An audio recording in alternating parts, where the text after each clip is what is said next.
Огань і Вітл – першопрохідники реактивного двигунобудування. Їхній внесок у розвиток техніки складно переоцінити. Але утриматися у ролі конструкторів і авіаційних двигунів їм не вдалося.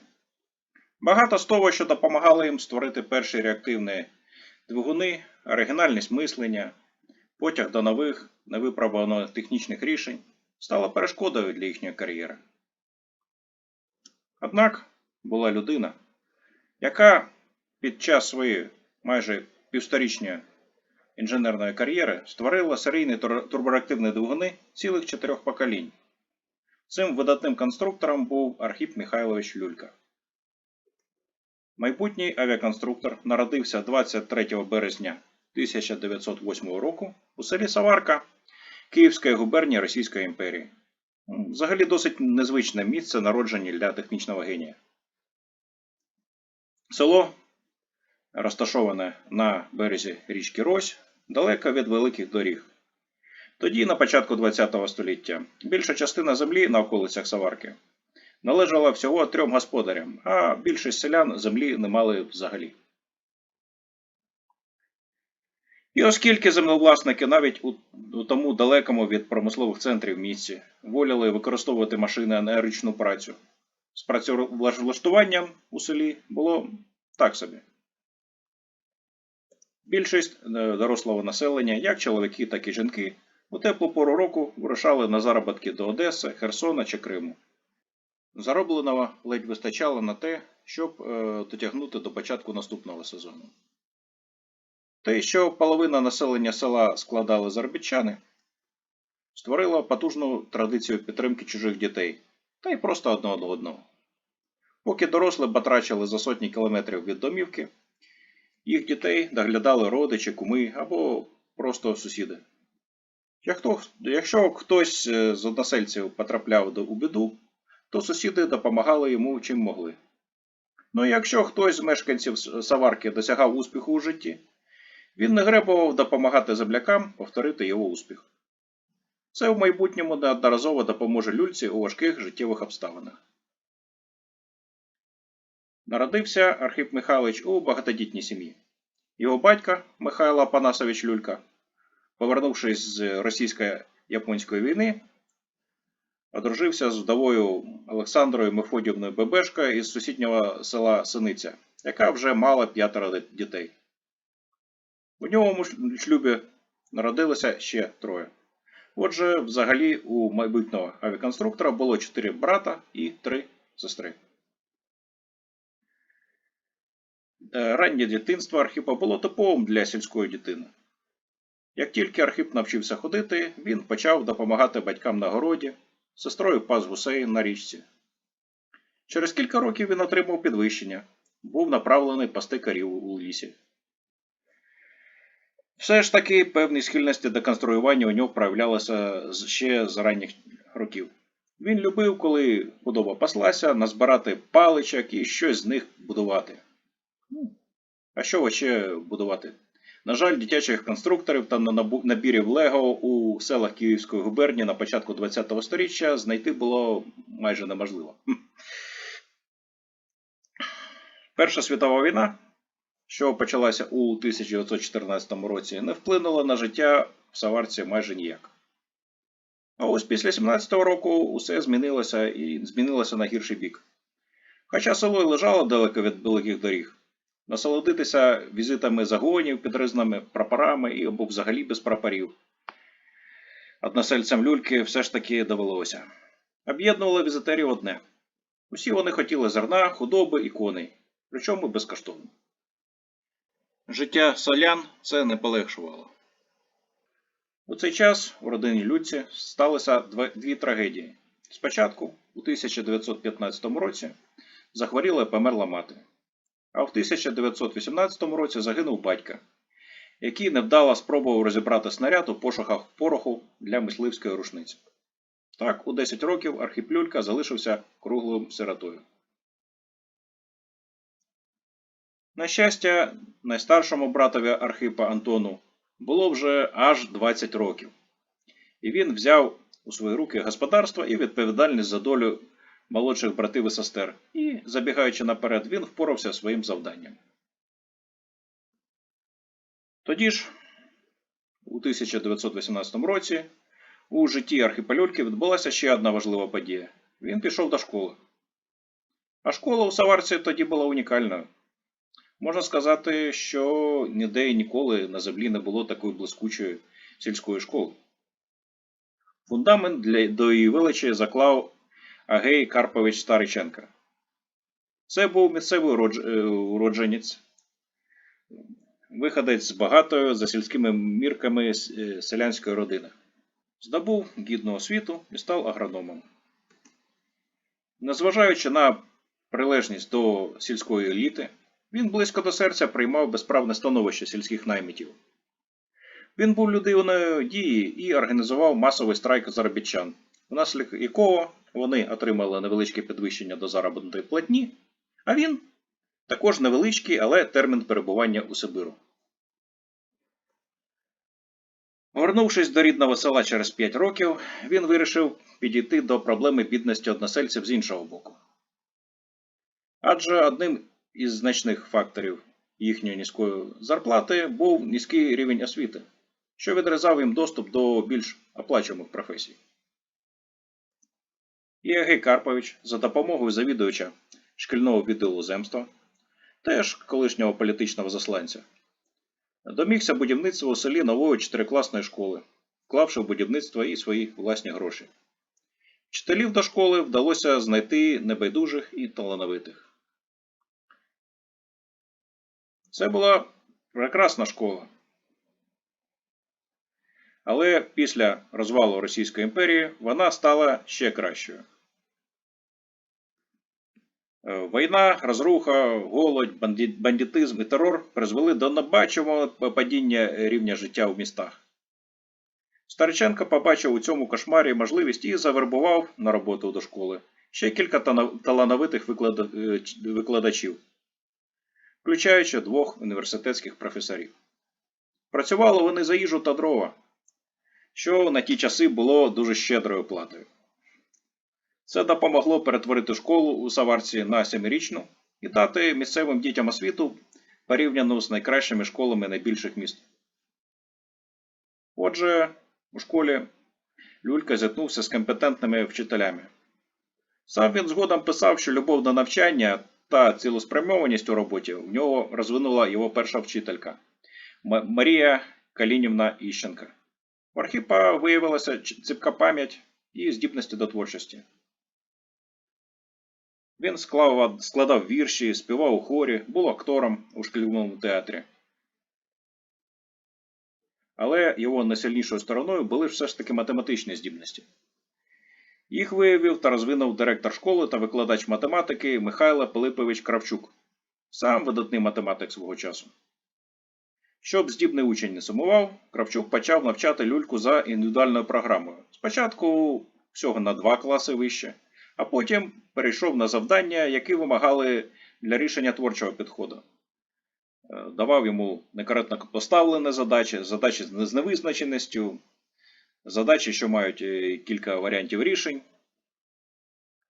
Для майбутньої роботи проєктувальника авіадвигунів, пов'язаної з пошуком оптимальної конструкції в умовах обмежень та з некоректністю поставлення технічного завдання, ці уроки були дуже корисними. Ну а поки Архип Михайлович вирішив навчатися на математика. Після закінчення школи у 1925 році Люлька збирається продовжити свою освіту. Але поступати до університету після сільської школи було неможливо. І Архип Михайлович вступив до Білоцерківської школи техніків-механіків на 2-річне навчання. Як талановитому учню, йому призначили стипендію – 5 карбованців. У 2023 році це було приблизно 900 гривень або $25. Не густо, прямо скажемо. Але завдяки тому, що Михайло Кравчук пересилав своєму колишньому учневі свою власну стипендію, а тоді він навчався у докторантурі у Києві, а також завдяки постійному підробітку ковалем якось жити було можна. Завідувач правшколи Тарас Іларіонович Бондаренко переконував Люльку, що він має безперечний технічний талант, і йому варто навчатися на інженера.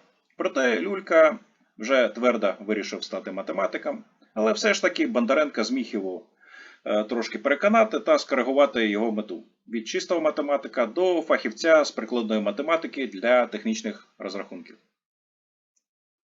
Після закінчення профшколи Люлька збирався поступати до Київського політехнічного інституту, але через затримку з отриманням свідоцтва про закінчення профшколи вчасно подати документи не встиг. Довелося взяти тайм-аут на рік, попрацювати секретарем у сільраді, а у вільний час готуватися до вступних іспитів. У 1927 році Люлька знову вирушає до Києва і подає документи на механічний факультет Київського політеху. Конкурс 8 чоловік на місце. Але Люлька блискуче складає вступні іспити і стає студентом. Однак через відсутність у нього стажу роботи на промислових підприємствах йому відмовляють і у стипендії, і у гуртожитку. Знов врятував колишній вчитель Михайло Кравчук, який тепер викладав у Київському політеху. Перші півроку Люлька мешкав у виділеній Кравчуку казенній квартирі разом з іншими студентами, яких було визнано негідними державної підтримки. Олександром Сумогоржевським, майбутнім професором математики, та Сергієм Корольовим, майбутнім генеральним конструктором космічної техніки. Після першої сесії Люльці була призначена стипендія – 23 рублі. У 2023 році це відповідає 1800 гривням або 50 доларам. Архип Михайлович перебрався до гуртожитку, а згодом завдяки підробіткам слюсарем зміг зняти кімнату на околиці міста. Ця кімната незабаром стала базою та штаб-квартирою для молодих односельців, які вирушили підкорювати Київ. Це мало серйозні наслідки для Люльки. Він знов зустрівся зі своєю шкільною подругою та партнеркою з виступів у шкільному театрі Галиною Процак, яка стала студенткою-першокурсницею Київського сільськогосподарського університету. Почуття, що виникли, були сильні і взаємні. Так що незабаром вони зіграли весілля. Вкрай скромне, через практично повну відсутність у членів нового осередку суспільства фінансових накопичень. Ані наявність молодої дружини, ані нагальна необхідність займатися підробітками для поповнення сімейного бюджету не вплинули на відношення Люльки до освіти. Навчався він блискуче. У процесі навчання у Київському політехнічному інституті Архип Люлька, крім теоретичної, отримав ґрунтовну практичну підготовку. Спочатку на Харківському паровозобудівному заводі по двигунах, а згодом на Ленінградському механічному заводі по парових турбінах. В процесі навчання студент виявив великий інтерес до механіки, математики, особливо до вирішення прикладних завдань теплотехніки. Запропонованими ним у курсових роботах варіанти вузлів силових установок і методи розрахунків були не лише оригінальними, але й цікавими для практичної реалізації. Отримавши у 1931 році диплом Київського політеху, Архип Люлька перебрався до столиці України, міста Харкова, і продовжив навчання у аспірантурі Харківського науково-дослідного інституту промислової енергетики. Але до захисту дисертації справа не дійшла. У Харкові запрацював побудованою фірмою General Electric турбогенераторний завод, майбутній Турбоатом. Зараз це акціонерне товариство «Українські енергетичні машини». Люлька замислився про можливості. Поки він забруднює чорнилом сторінку за сторінкою своєї дисертації, на новому підприємстві створюється майбутнє енергетики країни. Для Люльки це була нестерпна ситуація. Він відраховується з аспірантури та вливається до складу заводського конструкторського бюро. Але щастя було недовгим. У 1933 році Архипа Михайловича викликали у комітет комсомолу та оголосили, що він переводиться до Харківського авіаційного інституту для виконання важливого та секретного державного завдання. Справа була ось у чому. Розвиток бомбардувальної авіації йшов у бік збільшення бомбового навантаження, швидкості і дальності польоту. Але це, своєю чергою, підвищувало вимогу до потужності силової установки. І вже наприкінці 20-х років ХХ століття було очевидним наближення кризи. адже нескінченно підвищувати потужність поршневого двигуна не можна. Проблему можна було вирішити трьома шляхами. По-перше, можна було все ж таки спробувати спроєктувати більш потужний двигун. У цьому напрямі не без успіху працювало конструкторське бюро Мікуліна. По-друге, можна було просто збільшити кількість двигунів на літаку. Туполєву вдалося дійти до 12 двигунів на літаку ТБ-6.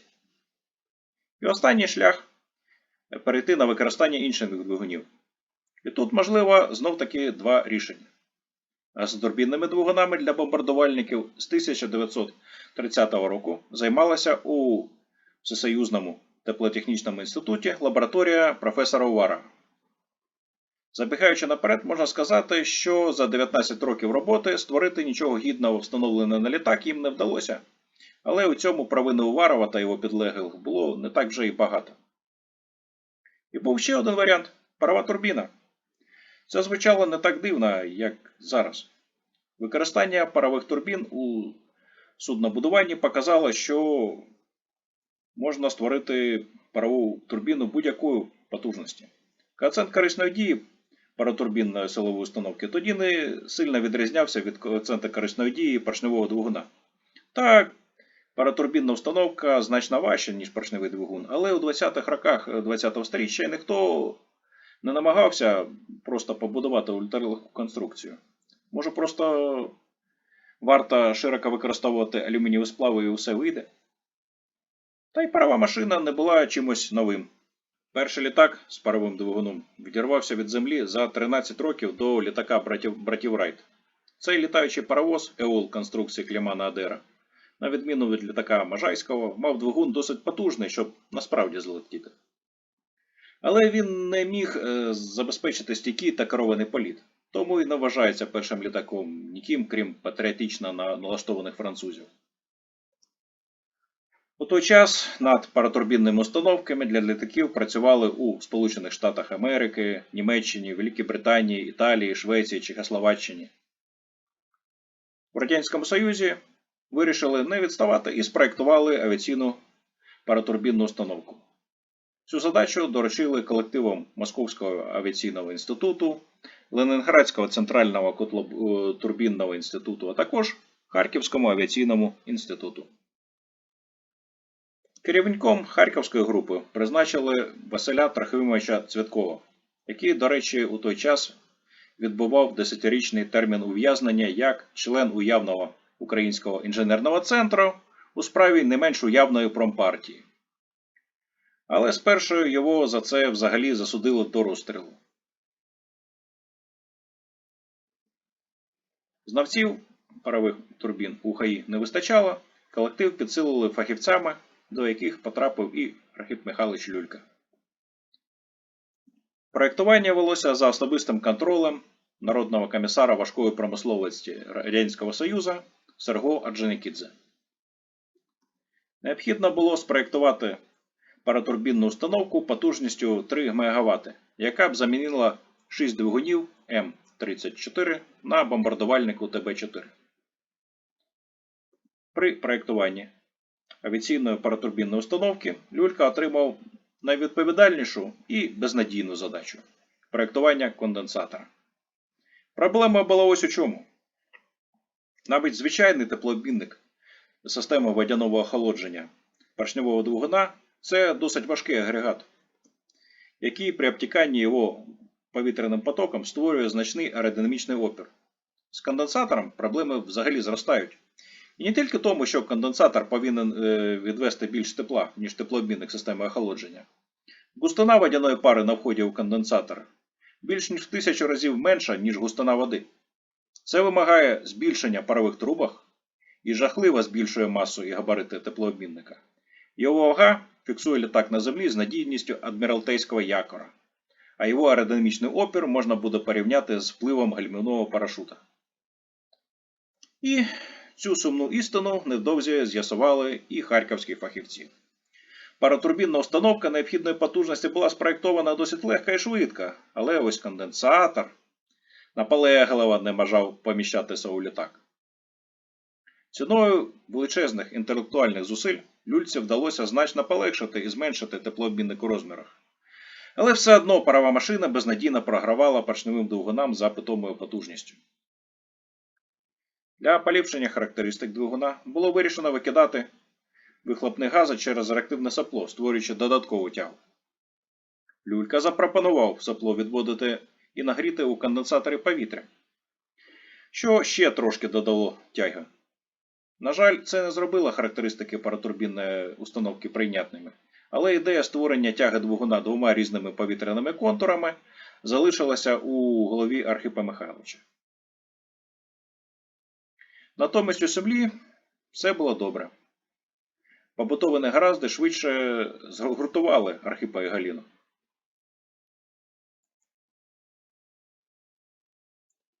У 1935 році народився їхній син Володимир, а у 1937 році В'ячеслав. У пошуках конструкції компактного конденсатора Архип Люлька вивчає усю доступну вітчизняну та іноземну літературу, яка хоча б віддалено відноситься до тематики. Якось він потрапив на книгу професора Моріса Руа. Серед іншого, француз там навів опис гіпотетичного авіаційного турбореактивного двигуна. Люльку наче громом вразило. Ось рішення. Це можливість створення потужного авіаційного двигуна. Йому не буде потрібно ніякого здоровезного теплообмінника. Та що там, йому навіть повітряний гвинт, що витрачає свою ефективність зі зростанням швидкості, не потрібний. Але є одна обставина. Сам автор пише, що створення такого двигуна неможливе через відсутність жароміцних матеріалів. Але з моменту написання книги пройшло кілька років, і Люлька з досвіду своєї роботи на турбогенераторному заводі знав, як швидко рухається прогрес у матеріалознавстві. Архип Михайлович витратив кілька годин на попередні розрахунки, які показали, що наявні сплави дають можливість створити турбореактивний двигун, що перевищує за характеристиками поршневі двигуни. Природно виникло бажання позбавити спецчастину ХАІ від мук з паровою турбіною, які вже тривали 5-й рік, і зайнятися газотурбінним двигуном. Але для цього потрібні аргументи вагоміші, ніж зроблений на швидкоруч розрахунок. Люлька вирішив, що попередній проєкт газотурбінного двигуна цілком підійде. Саме цим проєктом Люлька та кілька загітованих ним колег і зайнялися. Працювали вони безкоштовно та у свій вільний час. Архип Михайлович вирішив максимально спростити завдання та спроєктувати максимально малопотужний турбореактивний двигун, але все ж таки достатній для встановлення на легкий літак. В результаті він прийшов до тієї ж самої необхідної тяги, що і у відлит і огайн до нього – до 4 кН тяги. А що вдієш? Країни різні, а фізика вона одна на всіх. Як приклад застосування двигуна було розроблено проєкт реактивного винищувача ХАІ-2. Смішно, але схоже, що на той час нумерацію літаків у ХАІ трошки заклинило. І то був вже третій літак під назвою ХАІ-2. Автором проєкту був завідувач аеродинамічної лабораторії ХАІ Анатолій Петрович Єременко. Теж дуже талановита людина. Згодом він займатиме посади директора ХАІ, а вершиною його кар'єри буде посада заступника голови Ради міністрів Української Радянської Соціалістичної Республіки. Характеристики літака були максимально реалістичними. Жодних чудес. Максимальна швидкість планувалася трошки більше, ніж 500 км на годину. Для порівняння Ганкель 178 з двигуном подібної тяги розвинув у житті реально 598 км на годину, а британський Gloster Pioneer 560 км на годину. Втім, є далекі від реальності, але неймовірно патріотичні оцінки максимальної швидкості ХАІ-2 у 900 км на годину. Без коментарів.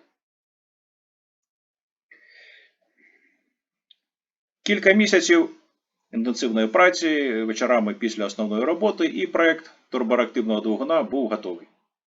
Він отримав назву РТД-1 – ракетно-турбінний двигун номер 1. У назві явно помітний вплив перекладача книги Моріса Руа Георгія Лангемака, який був одним із піонерів ракетної техніки у Радянському Союзі. Цілком цікаво порівняти проекти Вітла 1929 року і люльки 1936 року. Та ж сама тяга двигуна, той же самий двоступінчатий відцентровий компресор, та ж біла пляма замість детальної конструкції камери згорання. Хіба що замість старої турбіни Кертіса з проекту Вітла у проєкті люльки є набагато більш сучасна турбіна, розрахована за методиками General Electric. Але тут немає жодного плагіату. Просто паралельно працюючі інженери дуже часто приходять для близьких технічних рішень. Люлька взяв оберемок креслень і розрахунків і подався на розмову за своїм начальником. Василь Трофимович Цветков побачив у проєкті люльки світло наприкінці тунелю. Грамотний фахівець, він давно вже розумів, що проєкт авіаційної паратурбінної установки абсолютно не має перспектив. Але на календарі був такий собі 1937 рік. І Цветков розумів, що за ним, керівником проєкту, що добре фінансується, але провалює усі строки, уважно стежить не один інформатор НКВС. Будь-яка його дія потенційно могла спричинити катастрофу. Якщо він намагатиметься зупинити проєкт, його, напевно, звинуватять у шкідництві шляхом перешкоджання передовим дослідженням. А якщо не буде нічого робити, його звинуватять у шкідництві шляхом витрати державних коштів на безнадійний проєкт. А він і так вже засуджений до розстрілу. Одного разу йому повністю вистачило, вдруге обдурити смерть навряд чи вдасться. Загалом Цветков мудро вибрав власну бездіяльність і відправив люльку представити свій проєкт на Раді інституту. А на Раді інституту проєкт турбореактивного двигуна просто зрівняли з землею. Загалом зауваження членів Ради до проєкту люльки збіглися з видуком Гріфітса на проєкт Вітла 1929 року. І витрата палива у двигуна величезна. І це не дозволить літаку довго перебувати у повітрі. І коефіцієнт корисної дії від центрового компресора нижче, ніж у осьового, а повороти потоку повітря між ступенями компресора значно знизять загальний коефіцієнт корисної дії двигуна. І замість камери згорання на кресленнях якийсь малесенький бублик, який магічним чином повинен забезпечувати повноту та стабільність згорання. І взагалі велике питання, чи витримають лопатки турбіну проєктної температури і навантаження. І навіщо використовувати сапло для руху літака зі швидкістю 500 км на годину, якщо гвинт буде більш ефективним рушієм? Загалом вчені ХАІ ґрунтовно пройшлися по всіх слабих місцях проєкту. Але загальну думку все ж таки підсумував завідувач кафедри аеродинаміки Георгій Федорович Проскура. Так, проєкт жахливий, але в основі лежить здорова та передова ідея. Слід лише її гідно оформити. А для цього необхідно мати фінансування, яке, на жаль, у Харкові отримати неможливо. І люльку відрядили до Москви, до комітету з винаходів. Але грошей на поїздку та проживання у столиці рідний інститут виділити не вважав за можливе. Тож, люлька був вимушений вдатися до, так би мовити, краудфандингу. Він зайняв гроші у кого тільки зміг. Московський комітет з винаходів через Головне управління авіаційної промисловості направив проєкт люльки на рецензію професору МВТУ Володимиру Васильовичу Уварову, який був на той час найбільш обізнаним з газотурбінних двигунах фахівцем країни. Він вже 7-й рік керував створенням авіаційного газотурбінного, конкретно турбогвинтового двигуна. Знов цілковита паралель з конфліктом інтересу Вітла та Гріфітса. І справді, Уваров швидко переглянув проєкт, викликав заступника Михайла Івановича Вострікова і наказав написати відгук на цю нісенітницю. Через 2 тижні Востріков збентежено доповів начальникові, що в отриманому ним звіті нісенітниці та технічних помилок виявити не вдалося. Самолюбство Уварова було вражене, і він запропонував своєму заму разом вивчити проєкт люльки. 1,5 тижні вони ретельно вивчали його, і він їх вкрай вразив. Проект люльки у порівнянні з двигуном Уварова був простий і непоказний. Його характеристики були набагато гіршими. Двигун Уварова мав великий ступінь підвищення тиску у компресорі, на 300 градусів більшу температуру на вході у турбіну, регенерацію теплоти вихлопних газів. Але був малесенький нюанс. Нічого з цього не працювало як слід.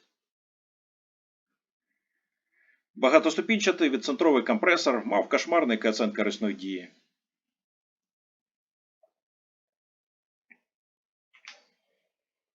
Турбіна постійно руйнувалася від перегріву, а регенератор не скільки підвищував ефективність використання енергії, скільки збільшував вагу конструкції.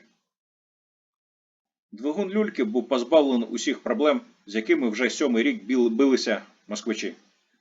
Уварову з урахуванням свого досвіду було ясно, що проект люльки не має нерозв'язаних технічних проблем. І Уваров зробив те, що великий Гріфітс не зміг. Він дав чесний, позитивний звіт про проект, який конкурує з його власним творінням. То був дуже гідний, вкрай мужній вчинок. Як результат, Люлька отримав кошти на проєктування турбореактивного двигуна. Він повернувся до Харкова, зібрав робочу групу, безсоромно переманюючи фахівців з проєкту паротурбінної установки, розпочав роботу. До речі, чим закінчився проєкт авіаційної паротурбінної установки УХАІ? Через деякий час його все ж таки закрили за безперспективністю.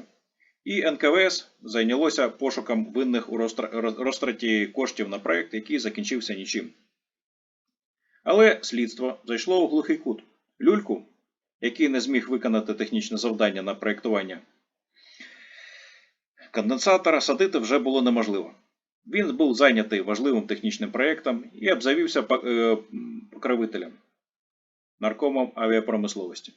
Свідкова, главу проєкту, також не дадуть посадити, як конче потрібно Україні фахівця.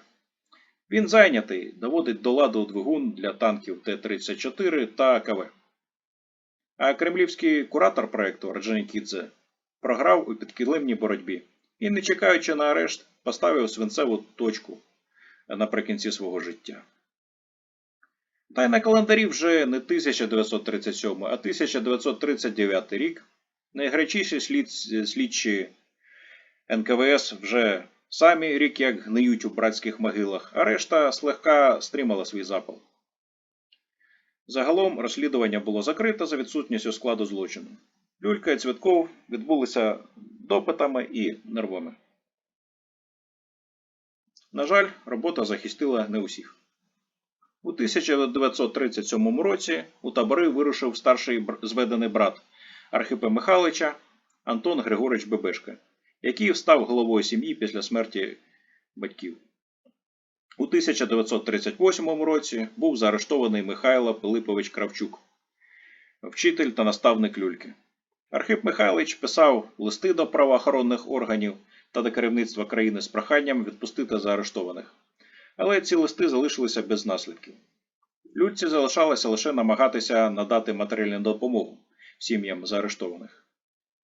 Його зведений брат повернувся додому після 17 років примусових пригод у Сибіру, а Кравчук так і помер на Колимі. Повернемося у 1937 рік. Люлька розпочав у КАІ проєктування турбореактивного двигуна вже офіційно. Проєкт розпочато з нуля. Тому що, по-перше, критика попереднього проєкту двигуна була, звісно, образливою, але обґрунтованою. А по-друге, проєкт літака Хай-2 показав необхідність підвищення тяги двигуна. Все ж таки 500 км на годину – це взагалі не межа мрій. Хотілося б досягти хоча б 700. Згідно з проєктом, тяга нового двигуна складала 5 кН. Замість двоступінчатого відцентрового компресора було спроєктовано шестиступінчатий осьовий компресор, що знизило площу поперечного перерізу двигуна. Камера згорання стала дуже схожою на справжню. І ось проєктування завершено. Можна приступати до виготовлення. Але якось тут несподівано з'ясувалося, що ХАІ – це вищий навчальний заклад, а не завод.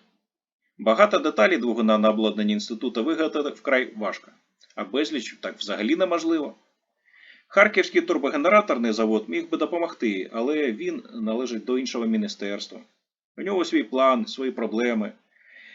І вільних потужностей для виробництва дослідного двигуна немає і не передбачається.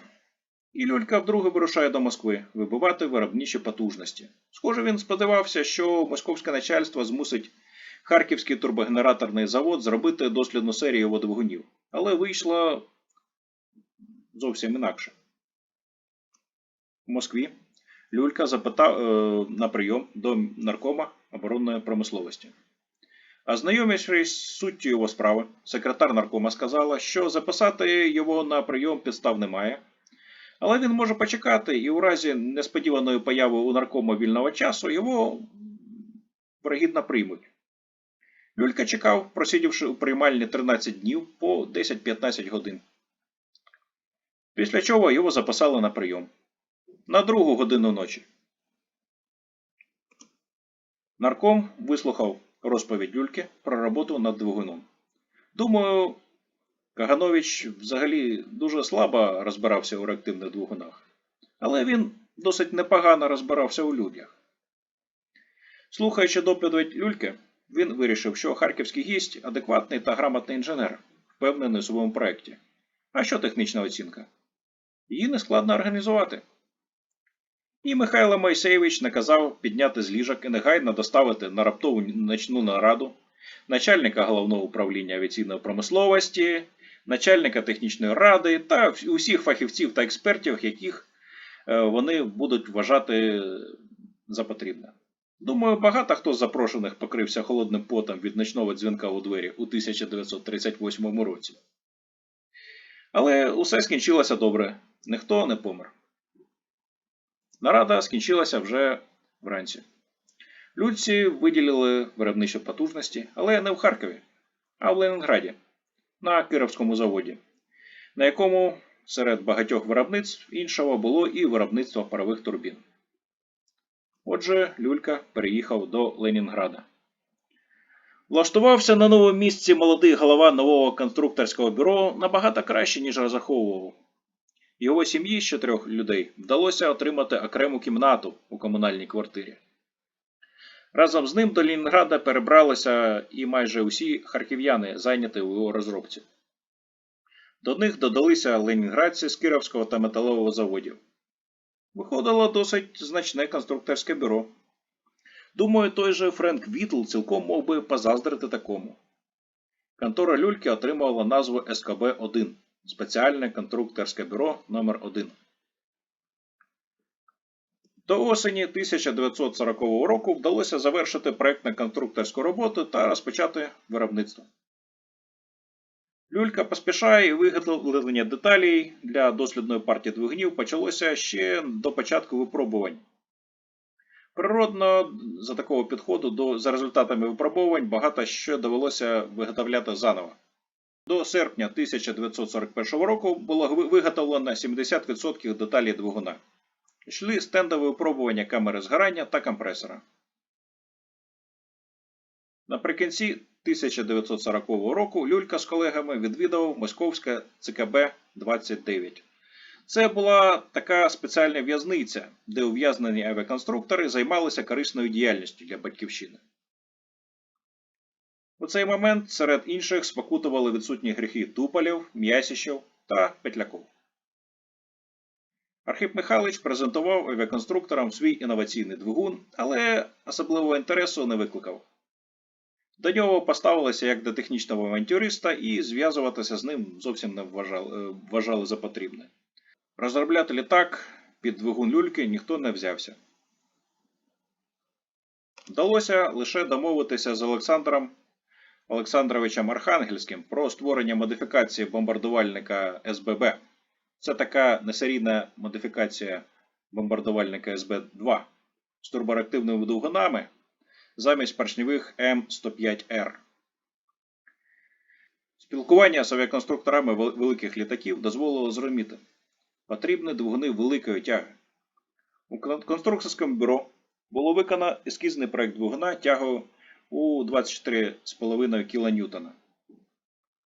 У різних джерелах назва цього проекту різна: М18, РД2, ВРД2.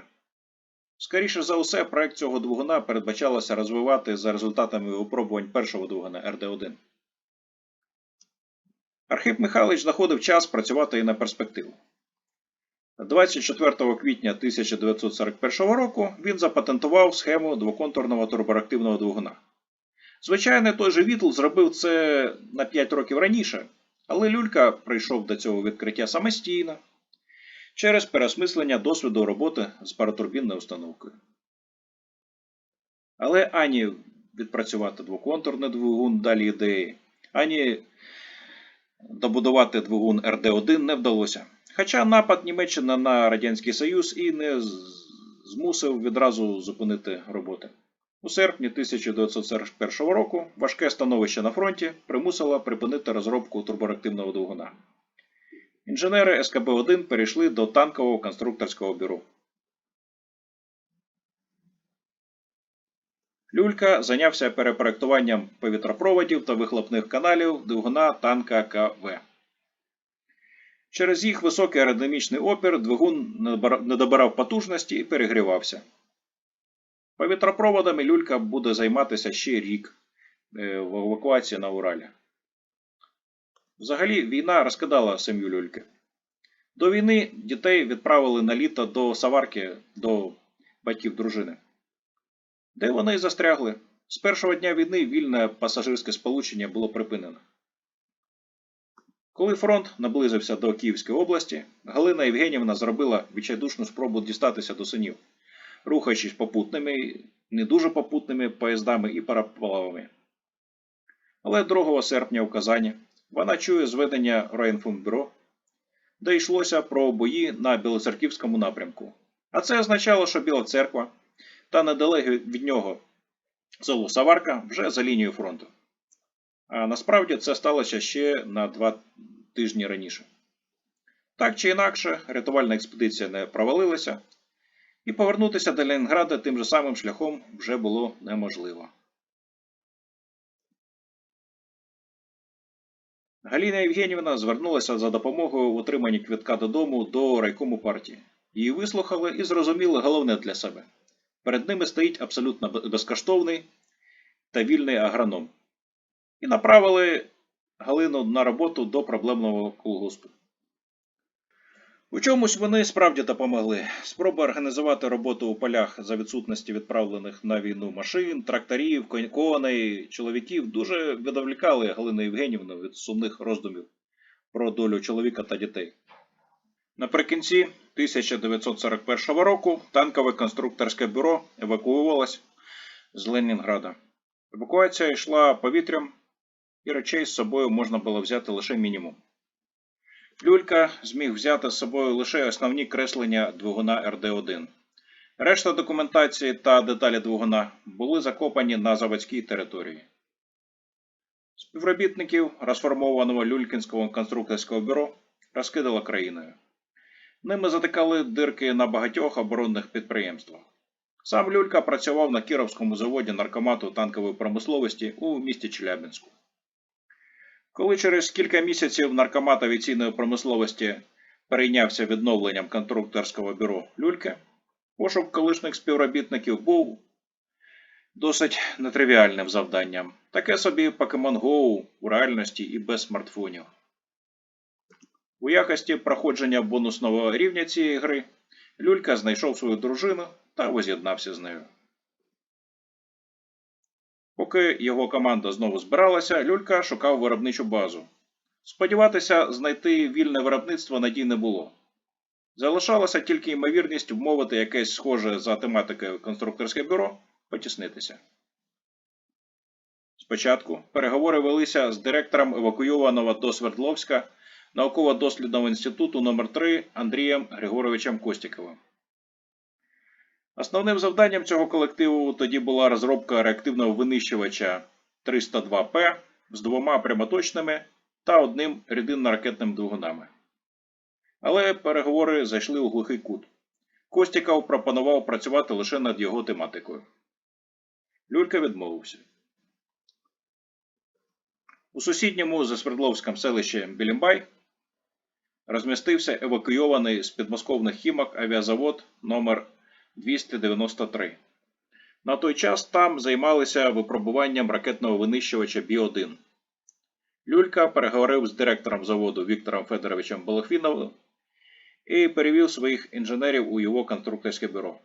Вдалося злітати в Ленінград, відкопати і вивезти залишену документацію та деталі двигуна.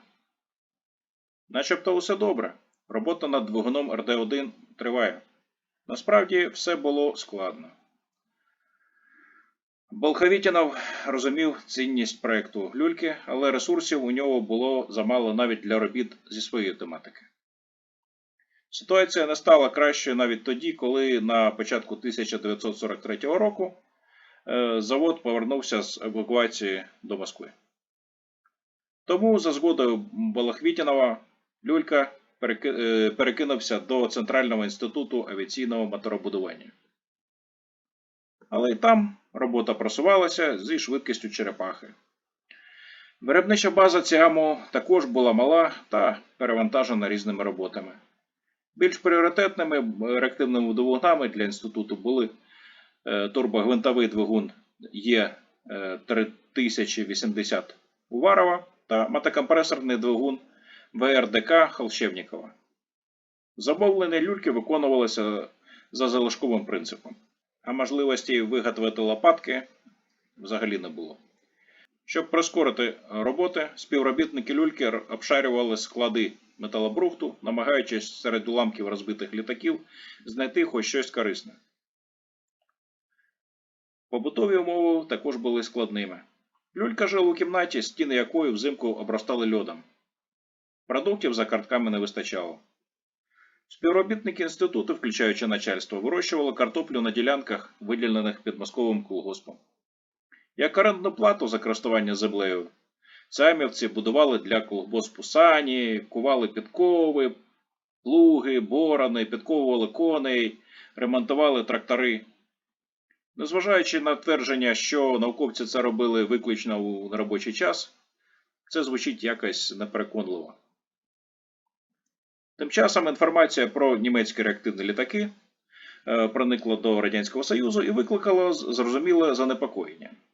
Головний конструктор Гудков знайшов у архівах креслення двигуна РД-1 і зробив проєкт установки цього двигуна на ЛАГ-3.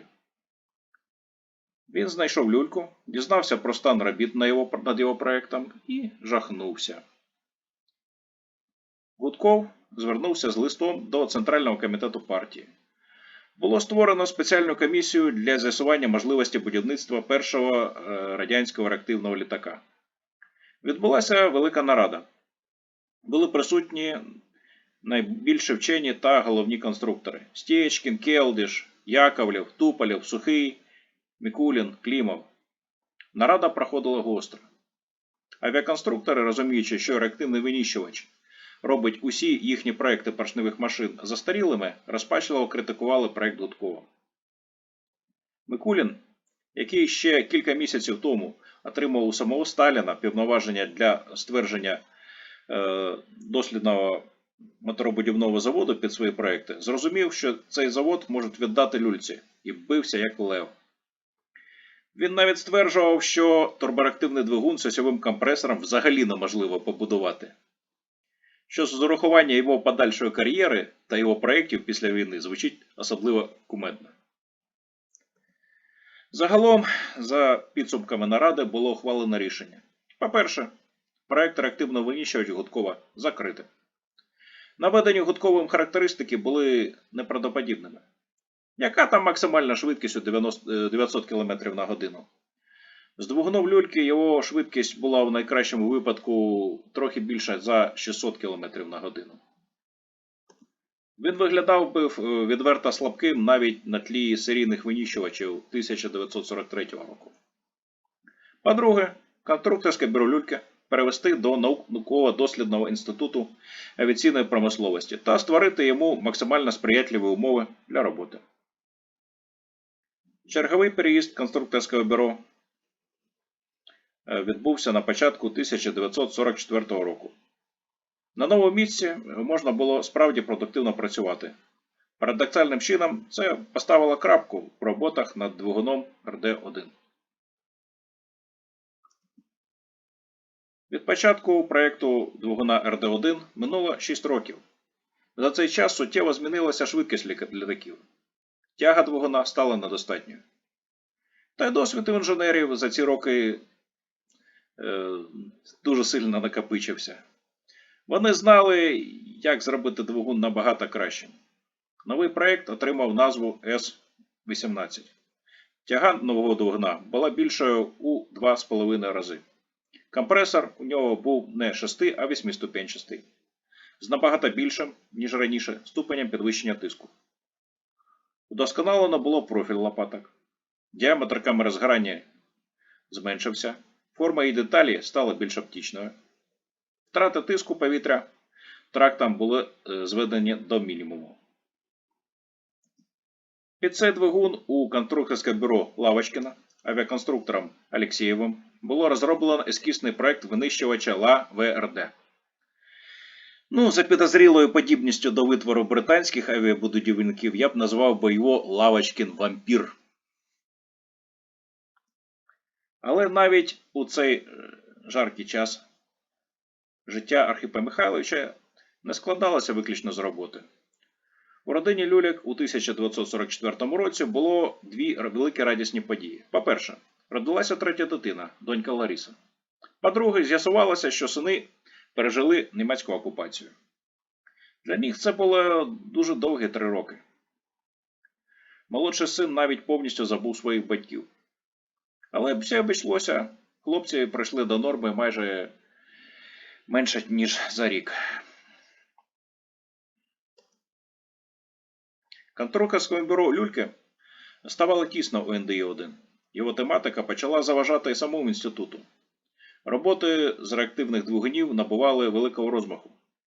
В результаті підрозділ Люльки перетворили на окреме конструкторське бюро з підлеглим моторним заводом. Так прийшов кінець багаторічної бездомності люлькінського колективу. Наприкінці 1944 року перший двигун С-18 був зібраний. Почалися випробування. Двигун раптово відключався через зрив полум'я у камери згорання, компресор руйнувався через помпаж. Інші узли двигуна також ламалися у самий невідповідний момент. С-18 працював і навіть видавав номінальну тягу, хоча ставити на літак двигун, ресурс якого становив лише кілька хвилин, було ще зарано. Поки йшли випробування, капітулювала Німеччина. Радянські фахівці, виключно з Люлькою, змогли ознайомитися з німецькими досягненнями у турбінобудуванні. Перевага німецьких технологій вражала. А ось їх серійні двигуни вже нічого серйозного не представляли. Їхня тяга була недостатньою для нових літаків. Тому при вирішенні проблеми, що краще – скопіювати німецькі двигуни або розвивати свої проекти, керівництвом Радянського Союзу було прийнято рішення для швидкого будівництва реактивних літаків скопіювати німецькі двигуни, але одночасно розвивати свої проекти для літаків завтрашнього дня. На завод та у конструкторське бюро Люльки надійшли верстати, обладнання, робітники та інженери з заводів Юнкерса. З їхньою допомогою проект турбореактивного двигуна був перероблений під німецькі технології. Новий двигун отримав назву ТР-1. Незважаючи на німецьке обладнання з виготовленням двигуна, виникли великі проблеми. Наприклад, підшипники для опор валу двигуна було взагалі неможливо виготовити у Радянському Союзі, навіть з німецьким обладнанням. Їх довелося замовляти у більш промислово розвиненій країні. До речі, для запуску ТР-1, призначеного для встановлення на літак, вже не можна було використовувати важкий електродвигун. Для вирішення цього завдання Люлька спроєктував маленький спеціалізований турбореактивний двигун – турбостартер. Надалі таке рішення стало стандартним. Завдяки наполегливій праці у 1947 році вдалося виготовити перший двигун та завершити його випробування. Його вже не соромно було поставити на літак. З цим важливим досягненням Люльку телеграмою привітав особисто Сталін. Дружина Люльки, дізнавшись про телеграму чоловіку від Сталіна, але не розібравшись, що вона вітальна, зомліла і рік не могла рухати лівою рукою. Загалом не дуже багато радості було від цієї телеграми. ТР-1 використали на 3 літаках. Винищувач-бомбардувальник Су-11 зразка 1947 року мав 2 двигуни ТР-1, розташованих у площини крила. Перший політ цього літака відбувся 28 травня 1947 року. Восені цього ж року здійснив перший політ ще один двомоторний винищувач, оснащений ТР-1. То був І-211 ОКБ-21, сконструйований Семеном Михайловичем Алєксєєвим. Наприкінці того ж 1947 року у небо піднявся третій та останній літак з двигуном ТР-1 – бомбардувальник Іл-22 з 4 двигунами. Двигун Люльки і занапастив ці цікаві проекти. Незважаючи на те, що ТР-1 мав більшу тягу і меншу питому витрату палива, ніж копії німецьких двигунів, він був вкрай ненадійний. Для того, щоб досягти ресурсу хоч у 20 годин, тягу двигуна обмежили у 67% від максимальної. Звісно, швидкості літакам це не додало. Двигун потребував переробки і його швидко перепроєктували. Новий варіант отримав назву ТР-1А. Він же виходив на 90% від номінальної потужності. Але поки йшло його налагодження, двигун ТР-1А встиг застаріти. Тепер його тяги вже було недостатньо. Люльці було очевидно, що для створення по-справжньому надійного двигуна необхідно повністю переглянути конструкцію. Так, перший млинець у Люльки, як і у Гайна і Вітла, вийшов комом. Двигун не вдалося поставити на серійний літак. Але подальша кар'єра Люльки радикально відрізнялася від долі його колег-першопрохідців. Він розкрив свій потенціал як уроджений голова конструкторського бюро. Люлька чудово керував колективом. Працюючи, він не стежив за перебігом робіт, підганяючи відстаючих, а буквально надихав співробітників своїм прикладом. Його нормальний робочий день тривав 15-16 годин. Щоб не відбувалося проблеми у роботі, аварія, катастрофічна за наслідками помилка у роботі підлеглих, гнівне начальство, загроза арешту, Люлька залишався спокійним. Весь свій час та сили він віддавав досягненню мети, не витрачаючи час на демонстрацію своїх негативних емоцій. І в цьому його підлегли намагалися йому наслідувати. І ще він мав важливу якість для конструктора. Він тонко відчував грань можливого. Його двигуни завжди були на межі технічних можливостей, але не переходили її. Це й дозволило Архипу Михайловичу Люльці керувати конструкторським бюро ще майже 4 десятки років та створити безліч затребуваних двигунів. Про це іншим разом.